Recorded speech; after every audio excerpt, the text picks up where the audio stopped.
Assalamualaikum warahmatullahi wabarakatuh. Kami dari kelompok 5 ingin mempresentasikan hasil dari diskusi kelompok kami yang berjudul unsur kebudayaan. Materi pertama akan dibacakan oleh Saudara Marco Polo.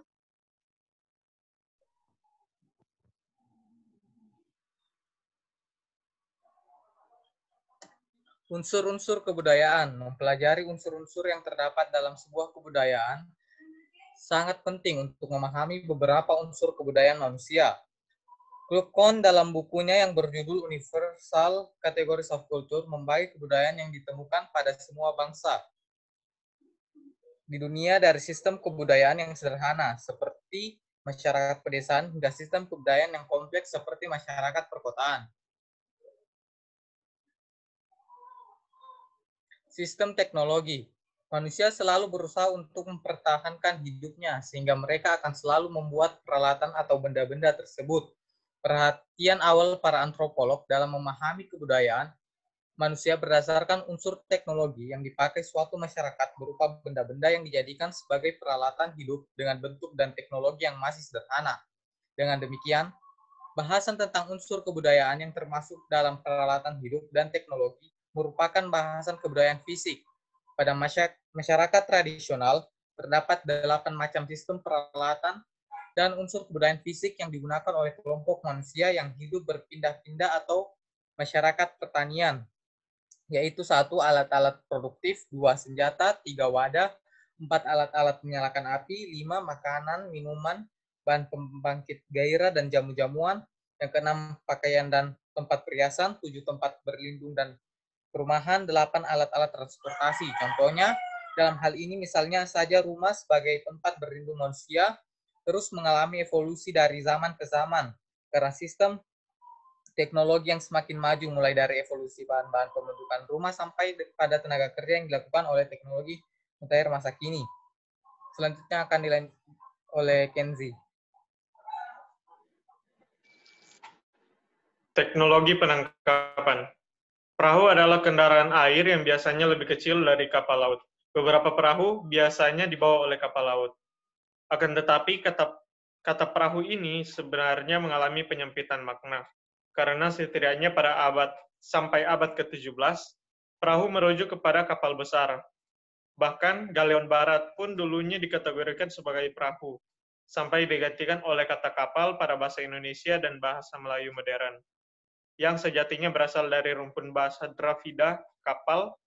Kata ini mulai muncul pada literatur Tamil sebagai kata kapal setelah abad ke-17.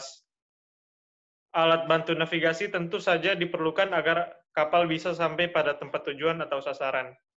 Ada beberapa jenis alat bantu navigasi, yaitu peta laut, kompas magnet, radar, GPS, fax cuaca, radio komunikasi, RDF, SART, dan lain-lain.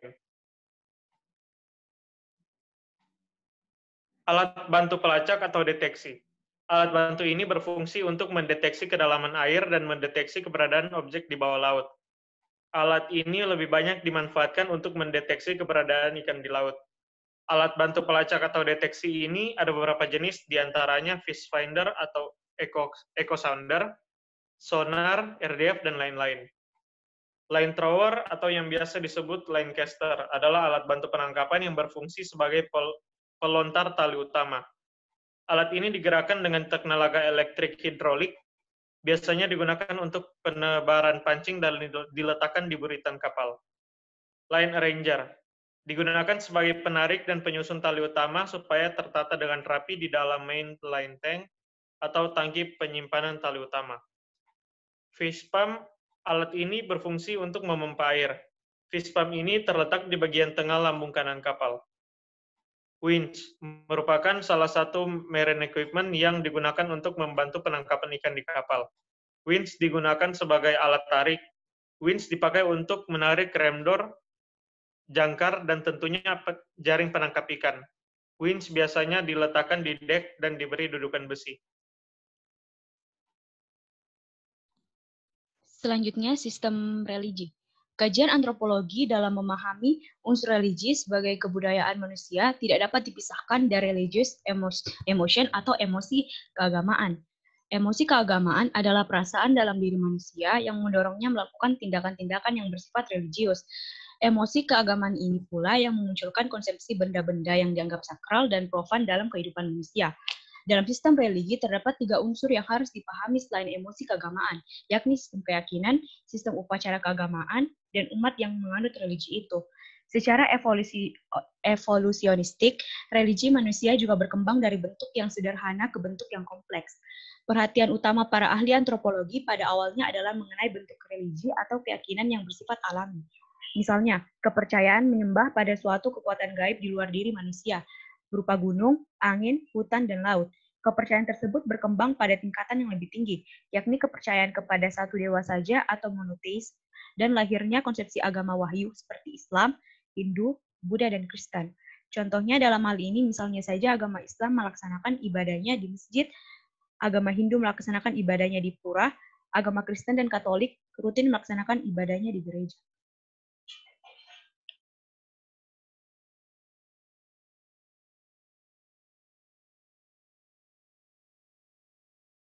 Selanjutnya, sistem ekonomi. Mata pencaharian atau aktivitas ekonomi suatu masyarakat menjadi fokus kajian penting etnografi.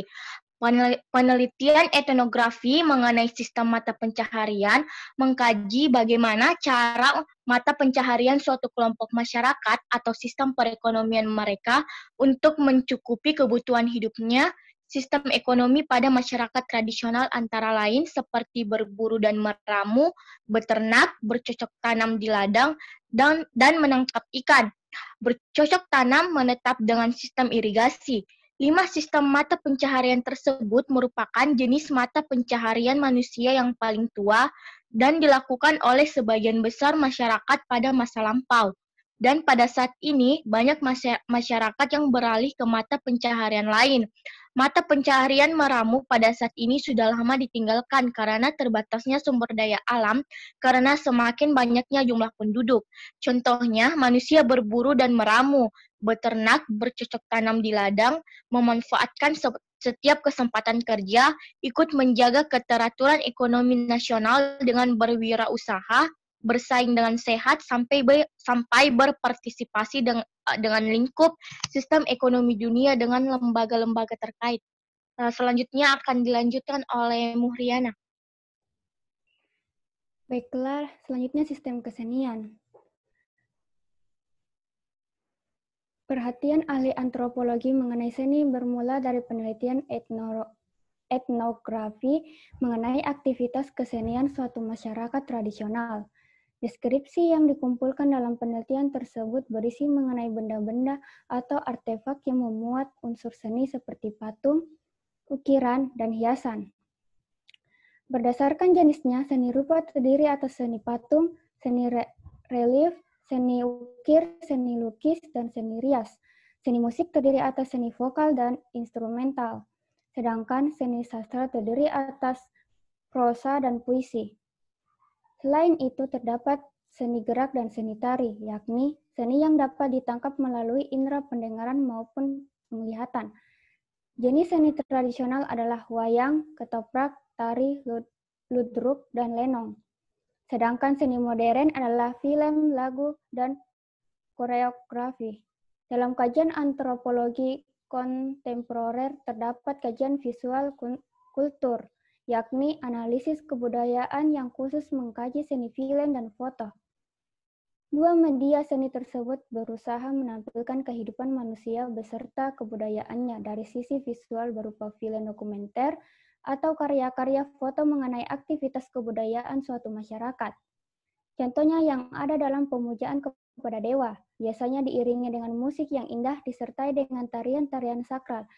Musik dan tarian merupakan contoh dari unsur kesenian.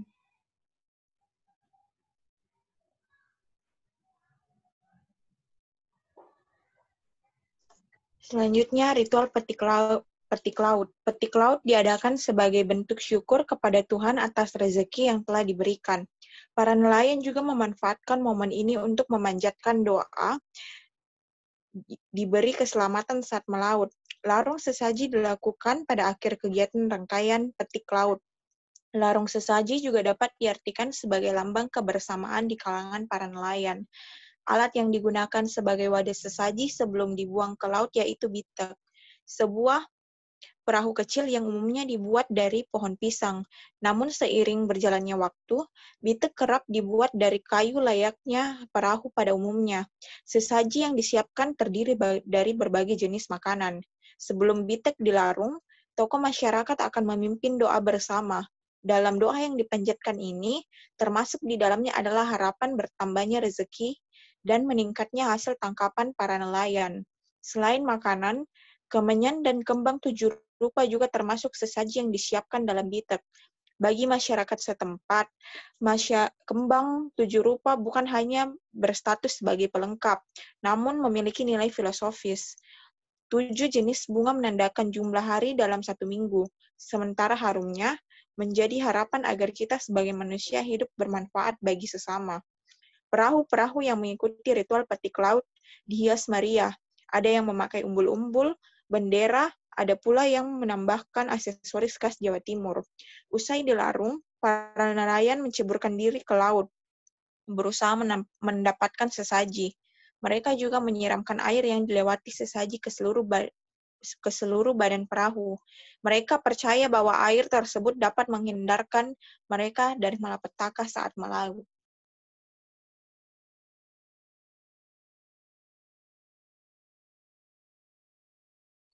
Oke, itu tadi hasil presentasi dari kelompok kami. Kurang lebihnya mohon dimaafkan. Assalamualaikum warahmatullahi wabarakatuh.